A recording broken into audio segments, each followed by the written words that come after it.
warahmatullahi wabarakatuh. Kembali lagi di Empowering Talk. Jadi karena udah lama nih kita nggak buat konten untuk podcast. Nah hari ini kita udah kedatangan bintang tamu dari peserta KKN Reguler IT skema UMKM. Nah sudah ada bersama Mas siapa Mas? Vicky Denisandra. Oke, Mas Vicky. Jadi biar lebih akrab manggilnya Kak aja ya. Oh iya, boleh ya. Nah, jadi untuk kali ini kita mau bahas sedikit nih tentang pelaksanaan KKN yang sudah Kak Vicky lakuin selama sebulan ya Mas? Iya, sebulan. Aduh Mas Kak, agak-agak ini ya nih. Oh iya. Pakai Kak aja ya? Kak aja. Oke, jadi Kak Vicky kalau boleh tahu mungkin bisa perkenalan diri dulu sekaligus menjelaskan sih alasan Mas Vicky untuk kenapa sih akhirnya memilih skema KKN Reguler IT. Karena kan kita punya banyak skema KKN. LPM menyediakan KKN skema Reguler IT, ada KKN Mandiri, KKN Muhammadiyah. Terus kenapa sih akhirnya Kak Vicky milihnya untuk ikut KKN yang skema Reguler IT? Yaudah saya awali. Assalamualaikum warahmatullahi wabarakatuh. Waalaikumsalam warahmatullahi wabarakatuh. Nama saya Vicky Denisandra, Fakultas Teknik, Prodi Teknik Mesin. Saya angkatan 17. Saya selaku perwakilan kelompok KKN 19 dan saya juga selaku ketua KKN 19 juga. Dan kenapa alasannya saya mengambil KKN Reguler IT ya karena saya ingin ketika pas KKN itu secara offline atau tatap muka gitu. Nah kebetulan juga kan kayak KKN IT kan offline juga. Oh iya. Jadi saya memilih itu. Jadi memang memilih KKN Reguler IT karena skema pelaksanaan KKN Reguler IT ini tersedia secara offline maupun juga online ya Kak? Iya. Kemarin kalau boleh tahu di lokasi apakah datang tiap hari atau mungkin seminggu ada berapa kali doang atau gimana Kak? Karena kan kayak kelompok kami kan kayak dikalahkan karena jarak. Jadi jarak kan antara 2 jam. Nah kayak per minggu itu dibagi 3 kali pertemuan atau enggak 2 kali pertemuan ke sana. Jadi makanya ke tiap hari. Oh ya lupa nih nanya lokasi KKN-nya nih Kak di mana? Oh lokasi KKN aku di Gunung Kidul, lebih tepatnya di Ponjong Sumberlor. Jauh ya ternyata. Iya. Kira-kira ke sana butuh waktu berapa lama? 2 jam itu berangkatnya aja. 2 jam. Iya. Ternyata cukup jauh ya teman-teman, tapi masih bisa dijangkau ya Kak. Iya. Terus kalau untuk ekspektasi nih Kak Vicky sendiri sebelum melaksanakan KKN. Jadi kan pasti nih kayak dulu aku nih sebelum ikut KKN ekspektasinya wah nanti di KKN akan ketemu sama anak-anak panti karena kebetulan waktu itu aku ikut KKN yang skemanya panti asuhan. Jadi bayangannya ngajarin anak panti, sharing-sharing dan juga ngobrol-ngobrol bersama pengurusnya gitu. Kalau Kak Vicky sendiri gimana sih ekspektasi awalnya? Kayak awal kan kami kan mengira bahwa mengikuti KKN di tengah pandemi kan akan sangat tidak efektif dan efisien karena melihat dari kondisi di mana kayak diperlakukannya PPKM kan. Oh iya benar. Terus akan menjadi penghambat juga ketika berinteraksi kepada masyarakat umum. Realitanya alhamdulillah KKN IT ini dapat berjalan dengan baik.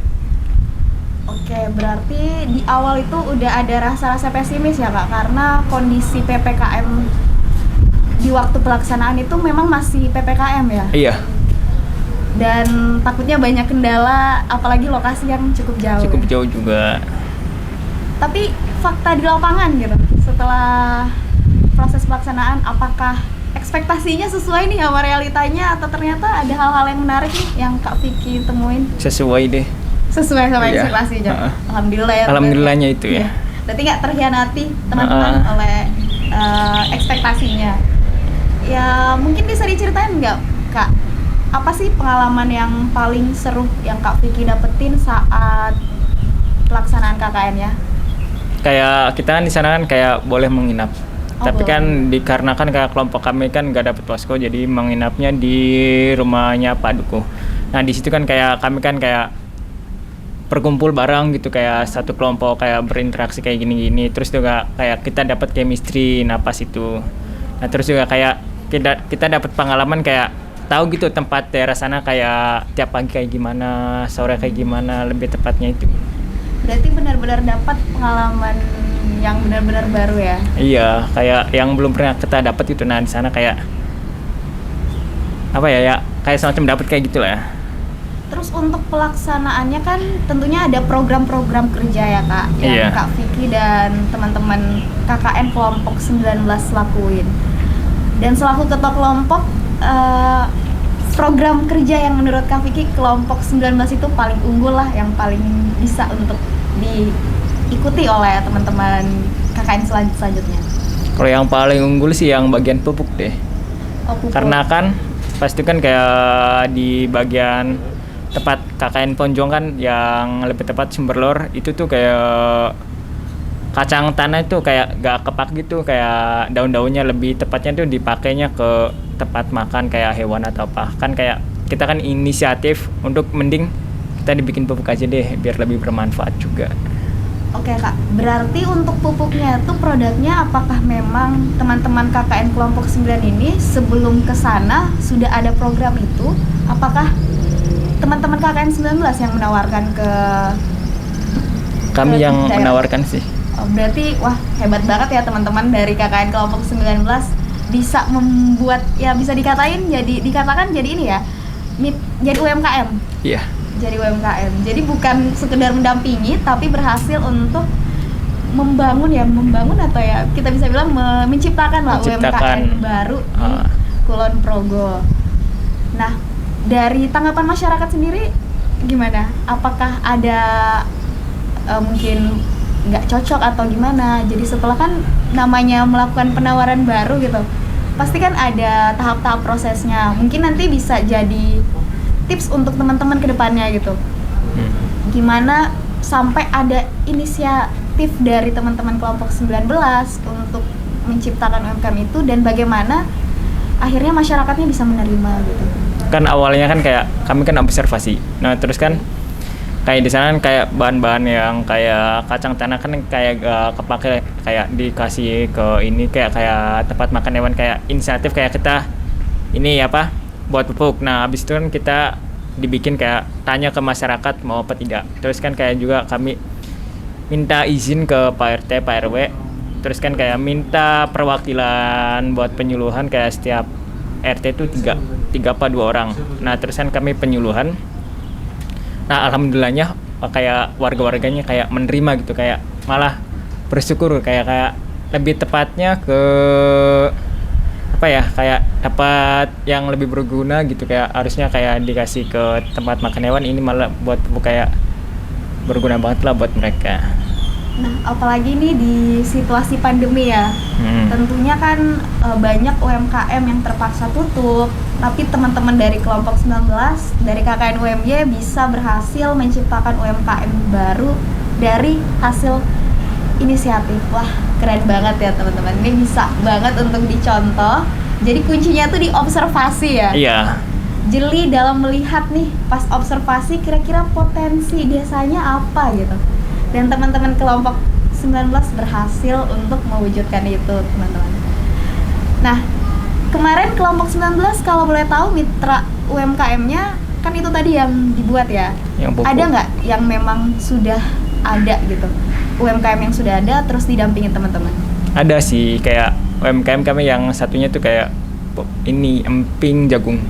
Oke, yang kemarin menang video iklan terbaik alhamdulillahnya, ya. Alhamdulillah ya, menang, berhasil membuatkan video iklan terbaik untuk UMKM-nya. Bisa diceritain dong selama pendampingan UMKM tersebut apa aja sih yang teman-teman lakuin dan bagaimana respon dari UMKM-nya? Kan awalnya kan kayak Pak Duh kan bilang ada yang tempat UMKM yang ada yang membutuhkan. Nah, kayak kelompok kami tuh inisiatif ke sana ke tempat UMKM-nya. Terus kita ngeliat kayak bahan masakannya atau bahan pembuatannya. Terus kayak kita ngeliat malah beliau membutuhkan kayak kekurangannya tuh di bagian sosial media. Nah, kita kayak kelompok kami ini kayak inisiatif kayak membuatkan kayak semacam Instagram atau kayak Shopee. Nah. Oh ya, jadi memang berarti fokusnya adalah memperkenalkan lah ya UMKM ini lebih ke arah go digital. Iya, media sosial. Nanti mungkin setelah ini teman-teman dari kelompok 19 tentunya akan dampingin UMKM tersebut untuk website kita ya, Asli Jogja. Tahu Iya, kan? tahu. Udah tahu. Gimana nanti? Apakah udah siap untuk mendampingi mitra-mitranya mendaftarkan di website Asli Jogja? Insya Allah siap. Oke, siap. Mantap banget ya. Jadi memang di saat launching UMKM Expo kemarin itu ada website Asli Jogja yang nantinya ini tuh diharapkan bisa berkelanjutan. Jadi teman-teman tidak hanya akan memperkenalkan tadi ya ke Instagram ataupun Shopee ataupun media sosial lainnya, tetapi bisa memanfaatkan media website ya, kalau bilang website Asli Jogja selaku bentuk inisiasi dari divisi lembaga pengabdian masyarakat di Universitas Muhammadiyah Yogyakarta. Nah, mungkin boleh bagi-bagi ke teman-teman yang nanti akan mendengarkan podcast Empowering Talk ini soal tips dan trik mungkin, Mas. Tips and triknya. Ya, selama pelaksanaan KKN. Bebas sih dari aspek apa. Kayak yang penting ketika pas awal tuh kayak pembagian dapat kelompok banyakin rapat ya. Oh, banyakin rapat ya teman-teman. Biar ya. biar dapat chemistry deh, semacam kayak gitu. Biar ketika nanti pas udah kumpul kayak dapat gitu kayak orangnya kayak gini. Berarti memang intensitas bertemu itu mempengaruhi ya. Iya, kinerja. mempengaruhi banget itu. Walaupun kan ada yang apakah sekelompok 19 ini semuanya ada di Jogja atau mungkin ada yang di rumah masing-masing? Ada Jogja semua. Semuanya di Jogja ya. Dan tetap protokol kesehatan dong harusnya. Iya, harusnya itu udah wajib. Oke. Selain itu untuk kan tadi itu tips mungkin sebagai ketua kelompok nih. Nah, banyak-banyakin rapat, pokoknya banyak-banyakin ketemu lah ya, diskusi sama teman-teman. Kalau untuk program kerja sendiri ada tips and triknya nggak untuk penyusunan kah atau ide-ide program kerja? Ya kalau lebih baik sih banyakin ide aja. Pas ketika pas kayak prokernya kayak semacam kayak itu. Berarti memang program kerja kalau menurut Kak Vicky sendiri, apakah ada yang di request nggak dari desanya? Maksudnya warga-warga desanya request, tolong dong kelompok KKN-nya buatin program kerja ini, atau semuanya murni dari ide teman-teman? Nah, ketika kami sih yang kemarin KKN ini kayak ada yang minta request kayak Pak RT 0 berapa gitu minta request kayak suruh bikinin kayak banner organisasi itu Mbak, kayak gitu. Oh, banner organisasi. Nah, kalau dari kelompok Kak Vicky sendiri, apakah kemudian request kayak gitu diterima kah atau ada pertimbangan atau gimana akhirnya kemarin? Nah, alhamdulillahnya kan kayak yang kemarin warga-warga Sumberlor kan kayak Paduknya juga ngizinin juga kayak terserah maunya gimana, yang penting kakaknya lancar dan terus juga kayak bermanfaat bagi warga Sumberlor. Oke. Berarti agenda requestnya dijalanin nggak akhirnya? Alhamdulillah jalani. Karena permintaannya nggak berat-berat. Iya, banget agak berat banget itu juga. Nah, mungkin kalau untuk teman-teman yang nantinya next melaksanakan kegiatan KKN, boleh ya mungkin akan lebih baik berdiskusinya secara enak aja ya sama pihak warga desanya. Iya. Karena kemungkinan ada request program kerja itu pasti ada, cuma bagaimana teman-temannya aja menyanggupi apa enggaknya. Intinya balik lagi ya ke kemampuan masing-masing. Kita. Iya, benar. Nah, kalau untuk saran deh ke KKN UMY, kira-kira kedepannya gimana baiknya gitu? Apakah misalnya ada usulan mungkin dari Kak Vicky sendiri pelaksanaannya kayak gimana atau apa gitu? Nah, untuk saran-sarannya itu mending untuk pelaksananya KKN ke depannya sendiri menurut saya penting banget. Selain menjadi wadah kita mengenal budaya, masyarakat dan teman-teman baru juga kita mendapat pengalaman serta pengetahuan yang benar-benar nyata, sehingga harapan yang saya untuk kedepannya KKN UMY perlu melakukan inovasi-inovasi yang menjadikan KKN UMY ini sebagai tempat untuk UMKM serta ormas dan bundes menjadi berkembang lagi. Oke, luar biasa sekali. Terima kasih ya Kak Vicky atas sarannya. Teman-teman KKN tolong dicatat loh sarannya. Benar banget nih Kak, karena memang dari penyelenggara KKN UMY sendiri itu memang sudah berupaya semaksimal mungkin agar teman-teman walaupun di tengah pandemi tetap melaksanakan KKN yang merupakan Iya. hal wajib ya. Jadi memang kalau dari aku pribadi nih Kak, melihat adanya KKN regular IT ini tentunya pasti sangat memudahkan untuk mahasiswa. Di sisi lain kan ada tuntutan ya untuk harus wajib KKN, nggak bisa lulus Harus kalau nggak KKN dulu. melaksanakan KKN nih. Nah, UMY nggak mau mempersulit hal itu ternyata dan membuatkan skema KKN regular IT IT. yang basisnya mendampingin teman-teman UMKM. Kan mungkin sebelum kita akhiri nih perbincangan singkat ini, mungkin ada yang pengen Kak Vicky sampaikan mungkin ke teman-teman kelompok 19-nya atau ke ini deh calon-calon para peserta KKN ke depannya nih. Apa nih Kak? Kira-kira kayak masukan mungkin kayak oh jangan lakuin ini, jangan kayak gini selama KKN atau gimana? Ayo Kak. Pusing juga ya. Dari pengalaman pribadi deh, kayak mungkin ada hal yang mesti dihindarin sebagai peserta atau mungkin memang kayak lakuin ini deh selama kalian KKN. Kayaknya emang kayak untuk awal-awal banyak interaksi aja kayak gitu aja deh. Banyak interaksi ya Kak. Oh. Dan saat proses Dan saat proses juga yang penting kayak jangan banyak alasan aja lah, semacam kayak gitu. banyak Kan alasan gimana nih Kak? Bisa mungkin dijelasin nih ke teman-teman. Kan biasanya kayak alasan entah sibuk Oke. skripsian lah, entah Oke, sibuk bener. DA lah atau apa semacam kayak gitu. Berarti benar-benar ikhlas ya lah ya Iya. pelaksanaan KKN. Intinya jangan banyak alasan aja nanti Oke, buat jangan kedepannya. banyak alasan. Jadi benar-benar niatnya ikhlas untuk mengabdi ya. Iya. Benar-benar ada niatan tulus. Nah, kira-kira nih hal yang paling berkesan yang mungkin Kak Vicky nggak akan lupa sampai nanti udah tua nih. Kira-kira apa nih dari KKN? Kayaknya emang dari warganya deh. Kayak warganya welcome banget. Itu yang aku suka. Warga mana tadi lagi Kak? Coba mungkin bisa. Kayak Bonjong Sumberlor. Oh, Sumber Luar. Memang jarangnya dari Bantul ya tepatnya. Iya. Bantul UMY 2 jam ya. 2 jam itu. Berarti benar-benar ya siap-siapnya effort ya. Misal kalau harus di sana jam 9 berarti benar-benar kumpulnya pagi-pagi banget. Pagi banget itu. Oke.